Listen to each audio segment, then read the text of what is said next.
Good morning students. Welcome to our online classes Athar Success Point. Students, पिछले class में हम लोगों ने नाउन पढ़ा था, उसको समझा था, उसके प्रकार के बारे में पढ़ा था।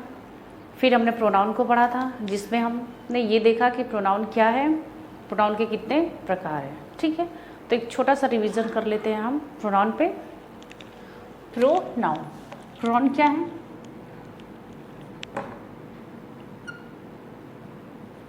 Pronoun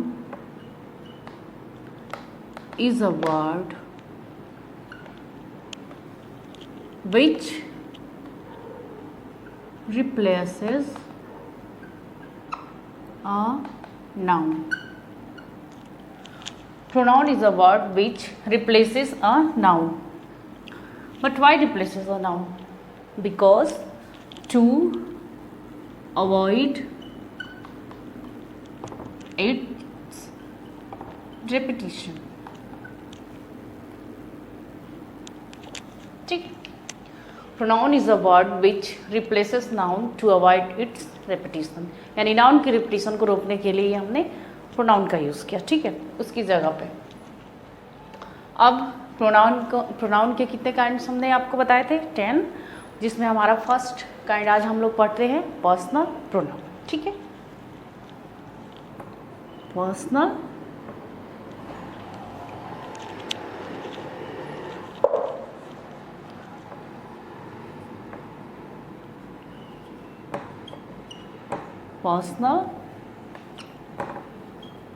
pronoun.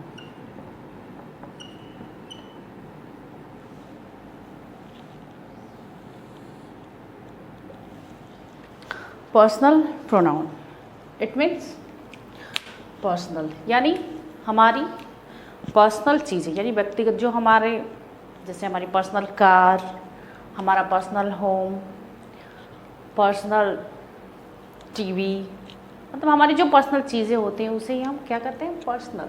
यानी पर्सनल प्रोनाउन किससे रिलेटेड है? To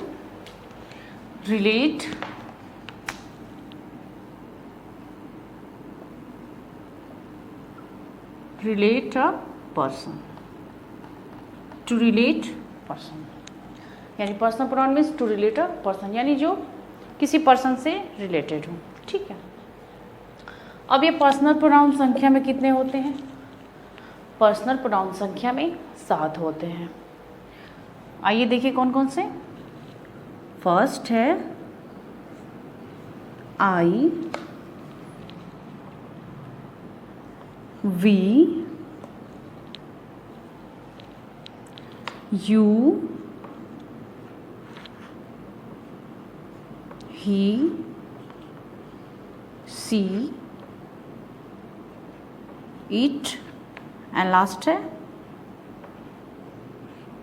they.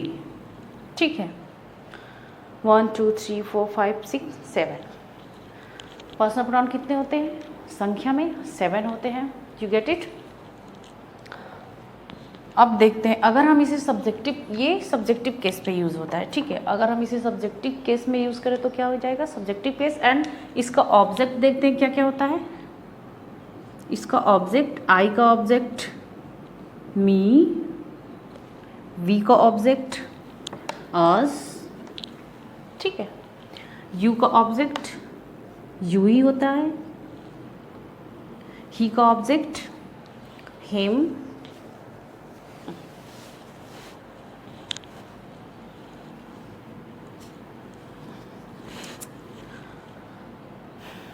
यू का ऑब्जेक्ट यू, ही का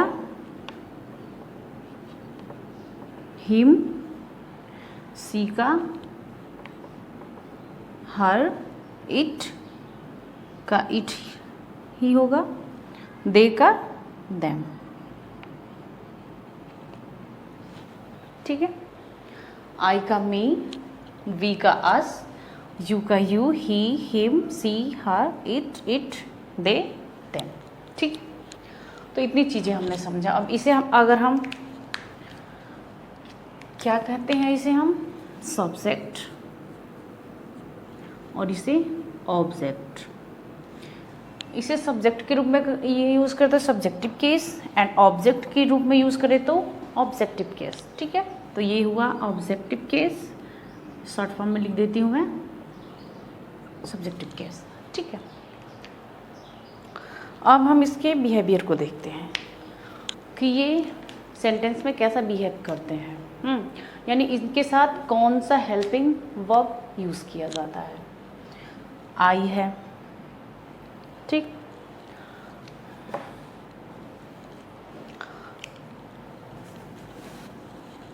आई,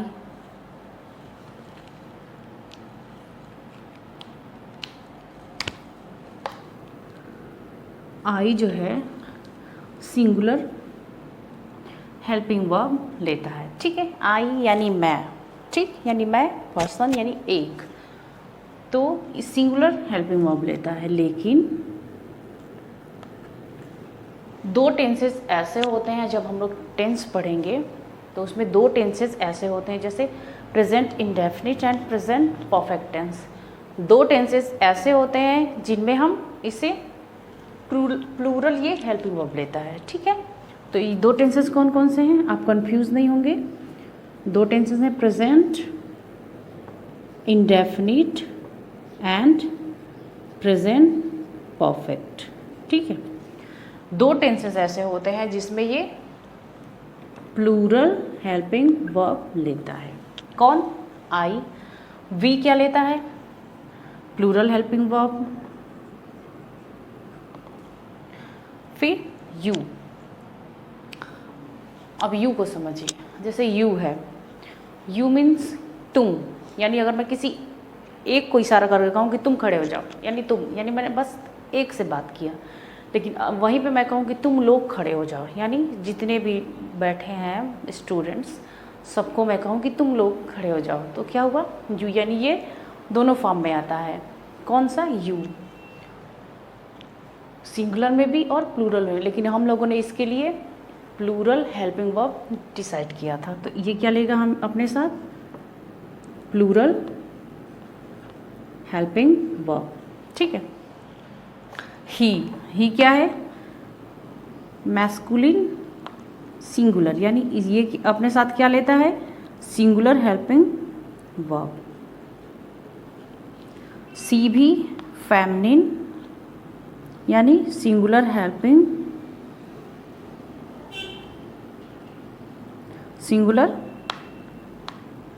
वर्ब। इट भी सिंगुलर हेल्पिंग वर्ब ही लेता है। और दे हमेशा, दे मीन्स वे लोग, यानी बहुत सारे लोग। ठीक है, दे मीन्स वे लोग, यानी कहीं भी कॉन्वर्सेशन हो या फिर कुछ भी हो तो वहाँ पे बहुत सारे लोग होते हैं, यानी तो उसको हम इंडिकेट दे से करते हैं।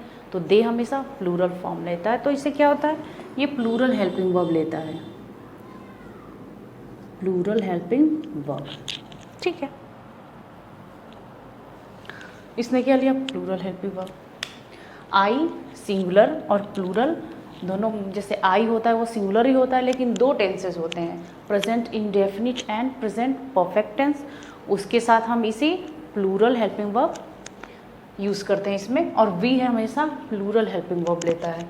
फिर यू है, यू हमेशा प्लूरल हेल्पिंग वर्ब लेगा। ही सिंगुलर, सी सिंगुलर, इट भी सिंगुलर, एंड दे हमेशा प्लूरल हेल्पिंग वर्ब। ठीक है, इतनी चीज़ें, आई होप यू अंडरस्टैंड।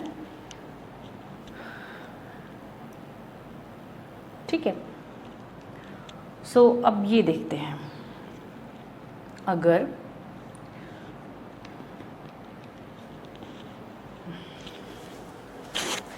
जैसे ये मैं कहूँ कि मैंने बोला कुछ भी, जैसे मैं बोलती हूँ, फिर मतलब मैं अकेली बोलती हूँ। ठीक है, और वी यानी हम लोग, यानी मेरे साथ कोई और भी है वो बोलता है, यानी ये जो फर्स्ट है ये क्या होता है, बोलने का काम करता है। ठीक है, बोलने का काम, तो इसे ही हम लोगों ने क्या डिसाइड कर दिया, इसे फर्स्ट पर्सन। ठीक है, ये सारा आई और वी ये बोलने का काम करते हैं, यानी स्पीकर, तो इसे हम क्या कहेंगे, स्पीकर यानी फर्स्ट पर्सन। यू जो है यू जो है लिसनर होता है, यानी सुनने का काम करता है। जैसे कहीं मान लीजिए मैं क्लासरूम में ही हूँ, मैं अगर बोल रही हूँ तो आप सुन रहे हैं, तो ये क्या हुआ, यानी मैं स्पीकर हुई और आप लिसनर हुए। तो ये हमेशा लिसनर का काम करता है, लिसनर का काम करता है, यानी ये सेकंड पर्सन है। ठीक है, अब ये जो है चारों, मतलब इनके बारे में बात की जाती है। मैं आपसे बात कर रही हूँ, किसके बारे में, उसके बारे में या उन लोगों के बारे में। ठीक है, तो इनके बारे में, जिसके बारे में बात किया जाता है वो क्या हो जाता है, थर्ड पर्सन। और ये एक्टिव नहीं होते हैं, क्योंकि मैं बोल रही हूँ आप सुन रहे हो, या आप बोल रहे हो मैं सुन रही हूँ, और इसके बारे में अगर बात हो रही है तो ये एक्टिव नहीं है। तो इसे हम क्या कह देते हैं, नॉन एक्टिव। ठीक है, इतनी चीज़ें समझ में आ गई। अब देखते हैं इसका पॉजेसिव केस। ठीक है, इसका पॉजेसिव केस।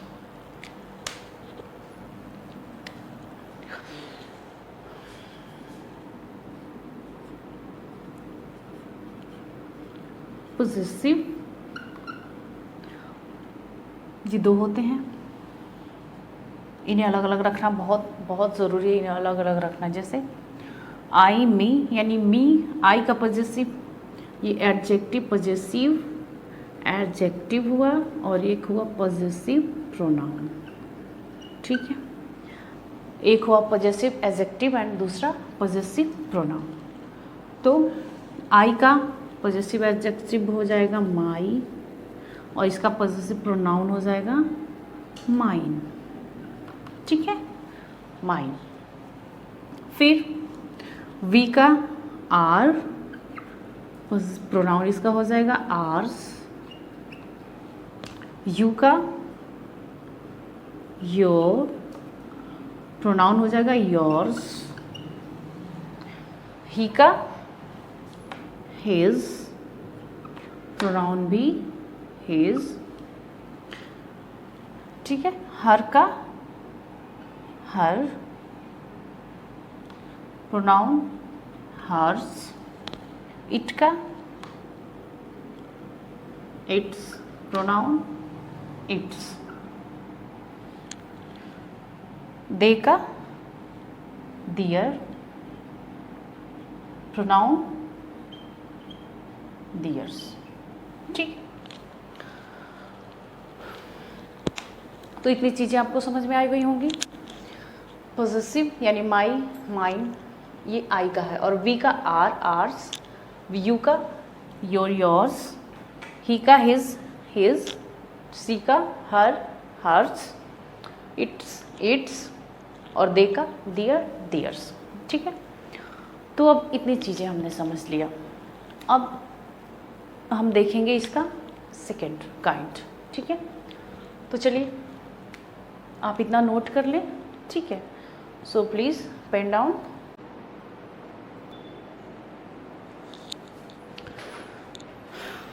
सो स्टूडेंट्स, देखते हैं हम दो प्रोनाउन तो हमने पढ़ लिया, पर्सनल और पॉजेसिव।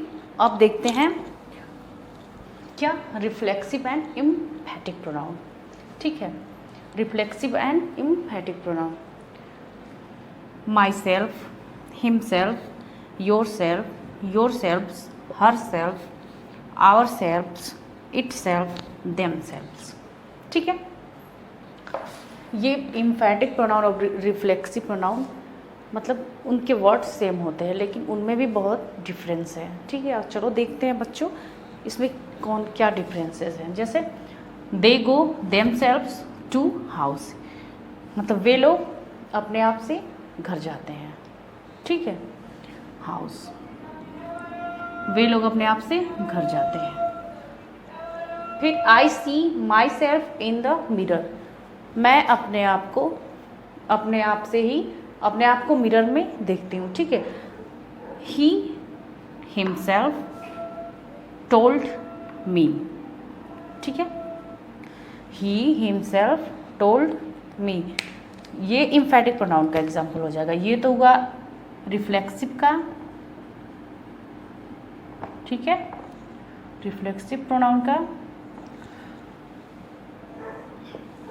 और ये हो जाएगा इम्फैटिक प्रोनाउन का। ठीक है, जैसे इम्फैटिक मीन्स होता है किसी बात को जोर देना, ठीक, मतलब किसी चीज़ के लिए उसको जोर देना। जैसे ही हिमसेल्फ टोल्ड मी, उसने खुद मुझसे कहा, उसने खुद मुझसे कहा यानी खुद कहा। तो यहाँ पे हिमसेल्फ तुरंत सब्जेक्ट के तुरंत बाद आ गया। ठीक है, और यह है you yourself will see this picture, यानी तुम खुद अपने आप ही ये पिक्चर देखोगे। ठीक है, तुम खुद अपने आप ही ये पिक्चर देखोगे, यानी यहाँ भी जोर देना हुआ, तुम खुद, यानी इम्फैटिक मीन्स जोर देना। तो यही डिफरेंस होता है रिफ्लेक्सिव प्रोनाउन में और इम्फैटिक प्रोनाउन में। ठीक है, अब नेक्स्ट देख लेते हैं demonstrative pronoun. To show, to point, to indicate, near and far, distance और टाइम। जैसे किसी चीज़ को दिखाने के लिए, किसी चीज़ को इंडिकेट करने के लिए, दर्शाने के लिए कि हाँ वही, हाँ वो, हाँ यह, ऐसे मतलब किसी को इंडिकेट करना, यानी किसी को किसी चीज़ के बारे में बताना। जैसे वो पहले से उसको जानता हो, बस आप उसे इंडिकेट कर दे कि हाँ वो, जैसे पहले हमने किसी को बता दिया कि हाँ राम यहाँ आया था। ठीक है, और फिर जब वो चला गया तो जो थर्ड पर्सन जिससे हमने बताया था कि राम आया था, अब उसके लिए हम राम की जगह पे ये यूज़ कर सकते हैं, हाँ वह आया था, वो गया, ऐसे। ठीक है, तो मतलब जैसे हम इन वर्ड्स को तभी यूज़ करेंगे, कौन से वर्ड्स को, दिस, दैट, दिस, दोज, कि सामने वाले को पता हो कि हम उसी बारे में बात कर रहे हैं। सिंगुलर रहेगा, जैसे नियर और फार के लिए, नियर के लिए होगा दिस, फार के लिए दैट, और सिंगुलर ही हो जाएगा, प्लूरल में आ जाएगा दिस का दीज, और ये दोज। ठीक है, फार के लिए दोज और नियर के लिए दिस। ठीक है, यानी this is very good, this is very good. अब हम जिससे ये कह रहे हैं दिस इज वेरी गुड, यानी उसे पता है कि हम किसके बारे में कह रहे हैं। मान लीजिए अगर हम कहते हैं this marker is very good, तो ये इसमें नहीं है क्योंकि ये एडजेक्टिव हो जाएगा, इसलिए ये प्रोनाउंस यूज़ करने के लिए हम यही कहेंगे दिस इज़ वेरी गुड, यानी सामने वाले को पता है कि हम किस चीज़ के बारे में कह रहे हैं। ठीक है, तो दिस इज़ वेरी गुड। ठीक है, यानी ये इंडिकेट कर रहा है किसी चीज़ को। दिस आर वेरी गुड, यानी वो भी बहुत अच्छा है। ठीक है, ये भी बहुत अच्छा है, यानी दैट इज़ वेरी डिफ़िकल्ट, वो बहुत ही डिफ़िकल्ट है यानी कठिन है। फिर आ जाएगा दोज वर वेरी नाइस, यानी वो बहुत अच्छे थे। ठीक है, तो इसीलिए डिमॉन्स्ट्रेटिव प्रोनाउन का मतलब होता है to indicate, to point, to show, यानी किसी चीज़ को हम दिखा रहे हैं। ठीक है, जिसके बारे में सामने वाले को पता है कि हाँ ये इसी चीज़ के बारे में दिखाता है। ठीक है, तो आप ये नोट कर लें। चलिए देखिए हम अपना अगला इंटरोगेटिव एंड रिलेटिव प्रोनाउंस। ठीक है, इंटरोगेटिव प्रोनाउंस इन और रिलेटिव प्रोनाउंस, इन दोनों में काफ़ी सिमिलैरिटी है। इंटरोगेटिव प्रोनाउन में और रिलेटिव प्रोनाउन में काफ़ी सिमिलैरिटी है, इन दोनों मिलते जुलते हैं। देखते हैं इनमें डिफरेंस क्या होता है। देखिए interrogative pronoun is used to ask questions. ठीक है, interrogative pronoun is used to ask question, यानी इंट्रोगेटिव प्रोनाउन प्रश्न पूछने का काम करता है। क्या करने का काम करता है? प्रश्न पूछने का काम करता है।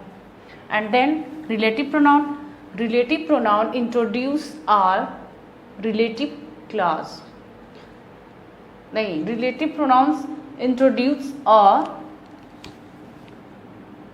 ये इसमें है, रिलेटिव प्रोनाउन इंट्रोड्यूस और रिलेटिव क्लास। रिलेटिव प्रोनाउन जो होता है वो जोड़ने का काम करता है सेंटेंसेस को, लाइक दैट कंजंक्शंस, इसे हम कंजंक्शंस भी एक बोल सकते हैं। ठीक है, ये दो सेंटेंसेस को जोड़ने का काम करता है। देखिए कौन कौन से होते हैं, आपको देखने में लगा होगा दोनों की जो है सेम है वर्ड्स, हु, हुम, हुम, हुज, दैट, वॉट, यहाँ पे दैट है, विच। तो हु मीन्स इंटरोगेटिव प्रोनाउन में हु मीन्स कौन, हुम मीन्स किसे, हुज मीन्स किसका, वॉट मीन्स क्या, विच मीन्स कौन सा। और रिलेटिव प्रोनाउन में देखते हैं इनके कैसे हिंदी में मीनिंग चेंज हो जाता है। हु मीन्स जो या जिसे, यहाँ हु मीन्स क्या था, कौन, और यहाँ हिंदी में इसका मीनिंग चेंज हो गया तो क्या हुआ है, जो या जिसे या जो या जिसने। हु मीन्स जिसे, हुज मीन्स जिसका, दैट यानी जो, विच मीन्स भी जो। ठीक है, तो आइए देखते हैं इसका यूज़ हम कैसे सेंटेंसेस में करते हैं दोनों का। पहले हम देख लेते हैं रिलेटिव प्रोनाउंस के use.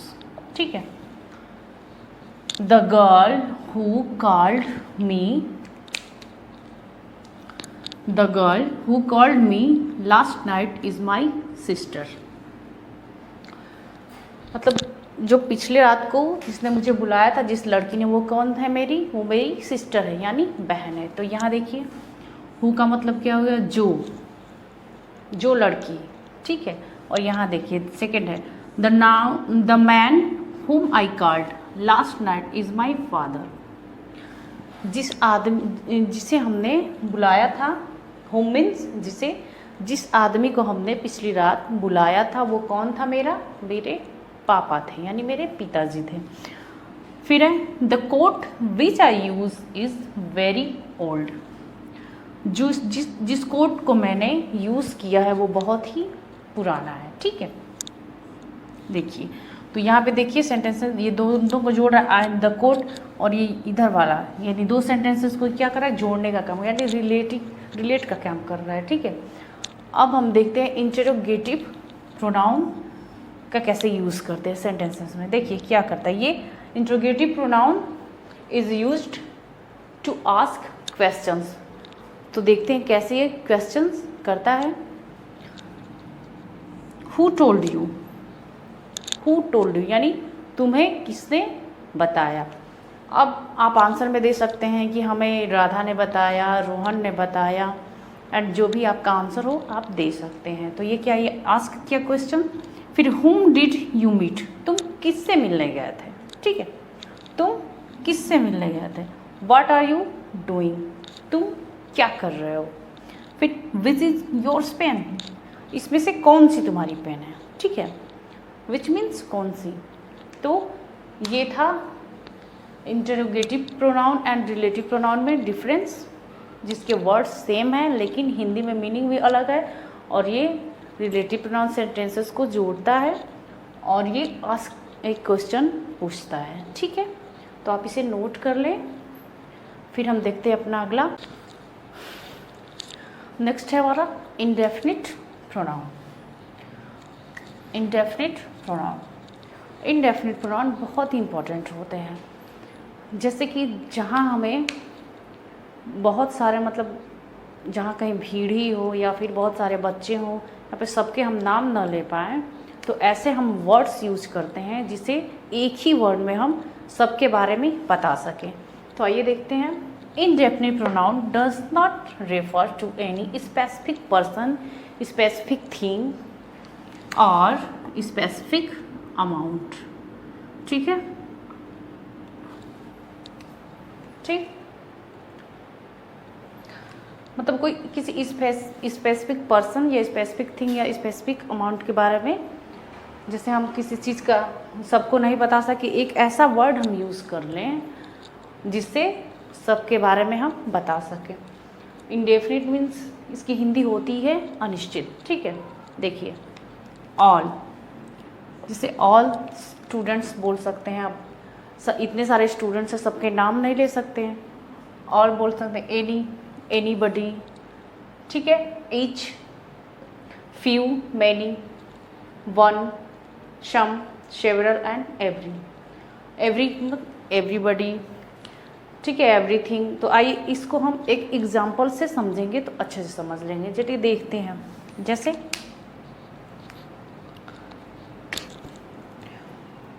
Have you taken anything, have you taken anything, क्या आपने कुछ लिया।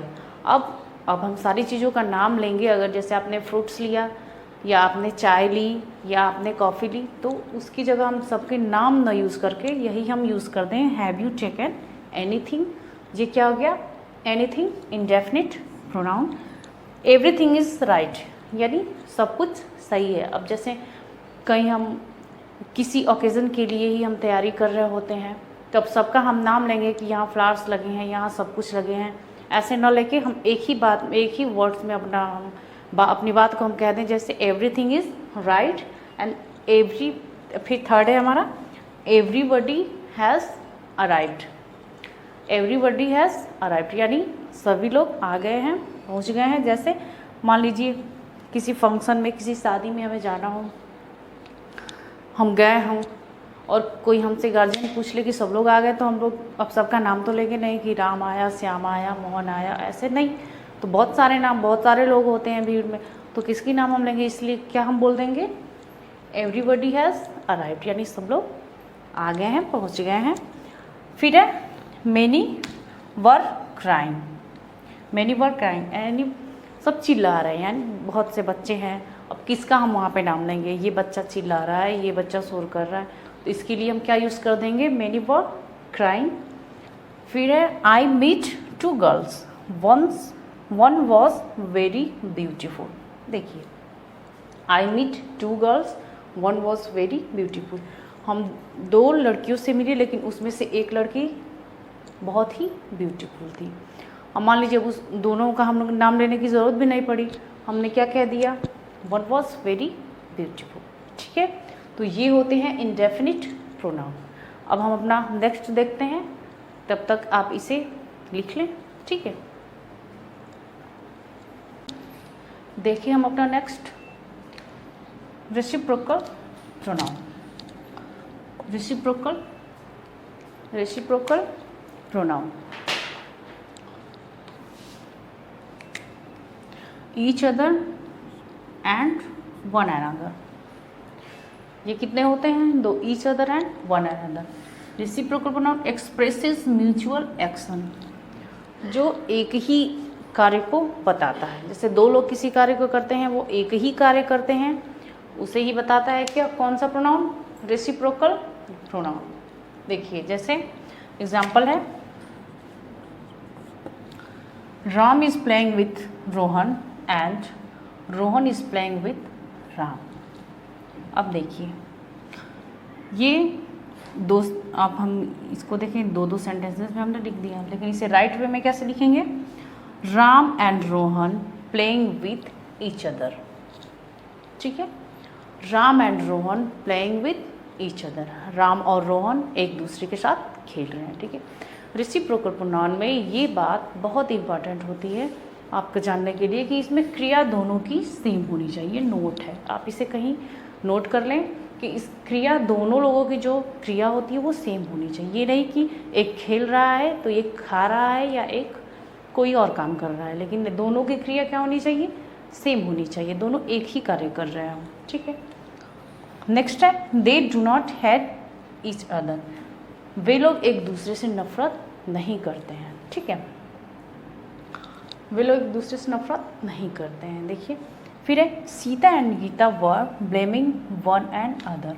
सीता और गीता दोनों एक दूसरे को ब्लेम कर रहे थे, यानी एक दूसरे पे दोष लगा रहे थे। ठीक है, तो ये होता है रेसिप्रोकल प्रोनाउन, जो कि एक्सप्रेस करता है म्यूचुअल एक्शन को, यानी पारस्परिक कार्य को एक्सप्रेस करता है, और कार्य उसकी एक ही होनी चाहिए, दोनों की कार्य एक ही होनी चाहिए। ठीक है, आप इसे नोट कर लें। फिर हम अपना देखते हैं, एक लास्ट बचा है डिस्ट्रीब्यूटिव प्रोनाउन। ओके,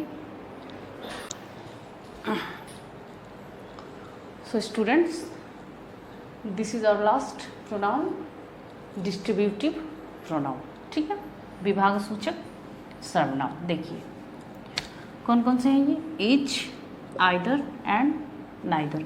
इसे ईदर या नीदर, इनका दोनों प्रोनाउंसिएशन सही है। ठीक है, इसे आइदर भी पढ़ सकते हैं और नाइदर भी। ठीक है, आइए देखें ईच क्या कहता है।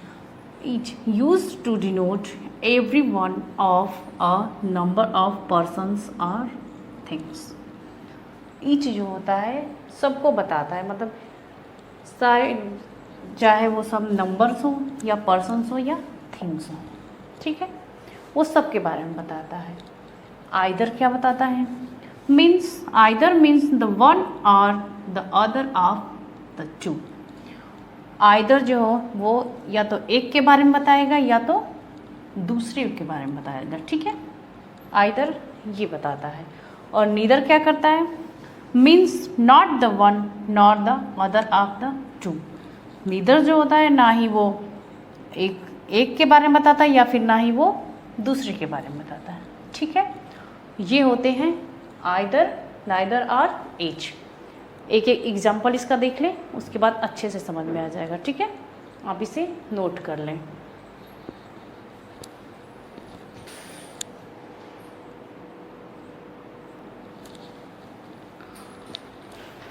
देखिए इसका एग्जाम्पल देखते हैं।